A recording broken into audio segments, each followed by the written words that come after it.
Hi guys, it's Chris at Cork and Crown back in my cider shed with another cider to try. And it's a bit noisy in the neighbourhood today because the sun's come out. So everyone's gone outside in the garden and having a barbecue. So we hear some ambient noise, that's what it is. Two ciders to try today. I'm going to do them back to back. So following on from the little film I did about tasting and about large production versus small production, I thought what I'd do is do two ciders. One, continuing with Lyne down. I'm going to call them Lyne down. I don't know if it's Lynn down or Lyne down. I'm going to call them Lyne down. And this one is called their Roaring Meg. It's a medium. What does it say? Roaring Meg is crafted from 100% apple juice pressed from hand-picked apples grown in our traditional organic orchard on the edge of Markle Ridge. Pretty much the same thing, blended from a wide variety of cider apples to create a refreshing, clear and well-balanced cider packed with flavour and lovely rich fruity aromas, lightly carbonated. So this one isn't still, and it's a blend. First one we had was still. It was Kingston Black, and it was very, very, very nice. Big boots to fill. And the second one is one you've probably seen around. Thatcher's Gold. Thatcher's Gold. I mean, this is the one you see everywhere these days, it feels like to me. So, and this is medium dry, and that's medium. Right? So in theory, this is drier than this. Let's test that theory. I'm going to do this one second. I'm going to start with the smaller producer. Right then, let's crack it, see what it's like. Drop my bottle opener. Let's crack it, see what it's like. Very gentle sparkle. Nice colour. This looks like it might be filtered. I'm pretty sure it isn't filtered though. Super bright though, isn't it? Where's my thingamajig? Here it is. So there you go, very bright. Lovely colour though, that. That's almost got like an iron brew hint to it, I would say. It's got a sort of slightly coppery amber, that, I think. Looks rather nice. Rather nice. Delicate bubbles. Let's have a smell. Okay.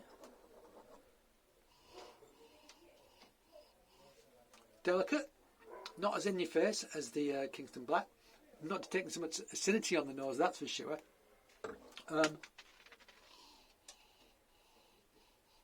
Very gentle, soft, ripe apple, sweetness, little bit of, what is that? Hint of something in there, some other fruit. What is this? Strawberry. Maybe a hint of strawberry? Delicate nose though, but it makes me want to drink it. What I can smell I'm liking.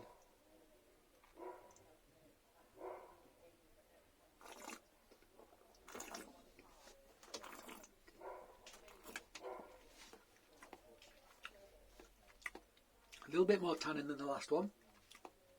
It is sweeter. Not super sweet though. It's a nice sweetness.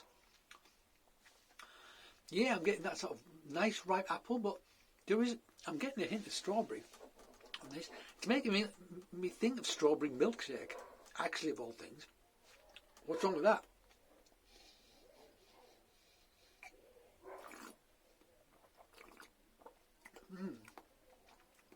Nice. Nice. Not as complex, I want to say, as the one I had yesterday, as the Kingston Black.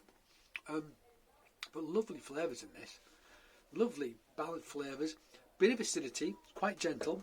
Feels like a lactic acidity. I mean, I don't know if it is, but that's what it feels like. It doesn't feel malic, doesn't feel aggressive, green, like a Granny Smith kind of thing.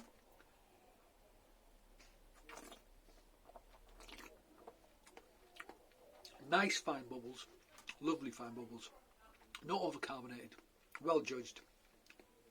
Yeah, making my mouth water that acidity, but it really works well with the with that sort of delicate sweetness. Well judged medium, this, really like it. Not cloying at all. Yeah, I'm liking their stuff. Pretty cold. This is going to evolve. I might end up putting some more notes underneath. Be warned. Shall we compare it with the Thatcher's Gold? Yes, please, Chris. Okay.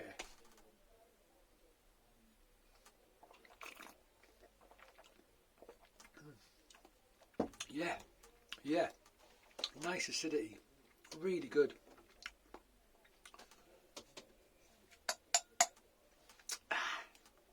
Nice. Right, Thatcher's Gold. Anything on you that we want to read? Here you go. Thatcher's Gold is full of flavour. Made with specially selected apples, many of which are harvested from our own family orchards in Somerset.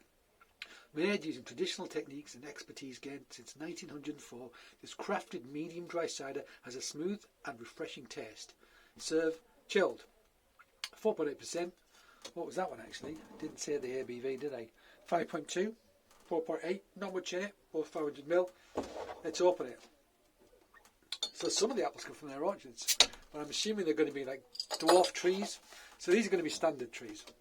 So like big trees, more space between them, older, less nitrogen in the soil. They won't be using fertiliser or anything. So less nitrogen means less nutrients for the yeast when they ferment, which with the low temperatures of the winter sort of fermentation, the low nutrients as well also slow down that fermentation process. This, I suspect, is going to be a much faster fermentation, higher in nitrogen. They're going to be fertiliser on the soil, get those trees growing, those little dwarf trees which are going to be harvested mechanically, and the roots don't go down so deep. Yeah, so you can't have like all that lovely grass and stuff growing between the trees, because that takes nutrients away from the short roots that the dwarf rootstock have on the commercial orchards. Blah blah. We'll talk about it more at some point. Let's pour this out. Now, I'm trying not to be biased, but I expect this to be not as good as that. I expect it not to be as good. And look at the colour of the stars. I mean, it's totally different beast. That is, I mean, it's gold. It's a good gold, but it's not amber, which is what you'd expect from traditional bittersweets. Tannic apples, more colour than that. Nice head though. And I had that on the, I think on the Vintage 2020 had a nice head as well. It's got nice bubbles in it, I must say. This will be filtered. So, yeah, filtered. The glass is steaming up, but it is filtered. It is bright. Let's smell it. Oh man, that's even more delicate than the first one. I mean, what I'm smelling smells like a slightly fake sweetness. Well, not sweetness, you can't smell sweet, as I often say, but it makes me think of a fake sweetness. I can't get loads of apple. Not getting loads of apple. Don't know what I'm getting. Banana, maybe? Yeah. I can't quite tell you what I'm smelling. I'm smelling something, which is, it doesn't smell terrible. So that's something, isn't it? Yes, Chris. Cool.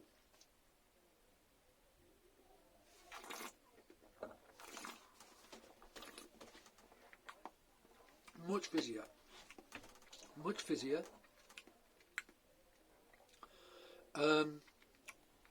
Okay. It's not as sweet as I thought it was going to be. It says medium dry. I wouldn't say this is medium dry personally. I would say this is a medium. Like a drier medium, but medium. For my palate. It's not cloyingly sweet though, actually. It's not cloyingly sweet. It's quite nicely judged, the sweetness in that. This is closer to the Rascal by these guys in terms of the sweetness, which is one that actually, of all of theirs, it's the one I like the best, the Rascal.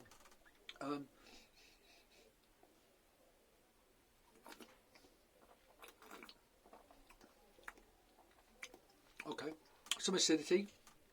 Feels malic, very delicate. Not as much as in the first, as in the Lyne down, by any stretch of imagination. I mean, it's alright. Totally quaffable, this. This is not as sickly sweet. The vintage ones, the ones that like the prestigious ones they do, the 2020 vintage aged in oak. I think this is a better cider.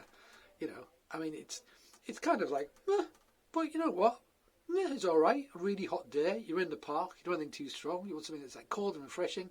This will do it.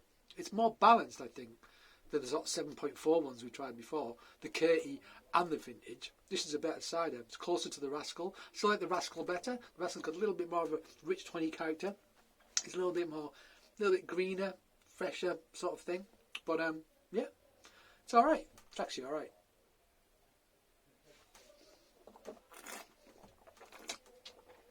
One more. Side by side. It's a bit thin and watery. I mean, considering it's only 0.4% less than this in terms of alcohol, it feels a lot thinner. A lot thinner. Oh yeah, the nose on this is so much more. Actually, I got more apple that time.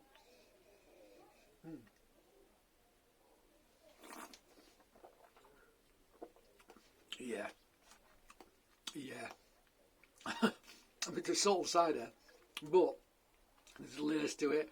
There's lots of things going on.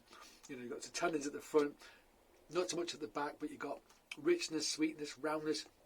I've got some in the front palate, mid palate, and the back of my palate as well. It's filling my mouth. That was somewhat hollow, that one, but quaffable. So yeah, this wins hands down. Hands down, hands down. That was interesting, wasn't it? Yes, Chris, that was very interesting.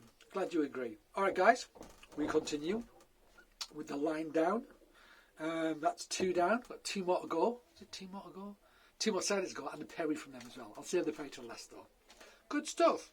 All right, well, as always, thank you for joining me in my shed. I hope you join me again. But until then, cheers.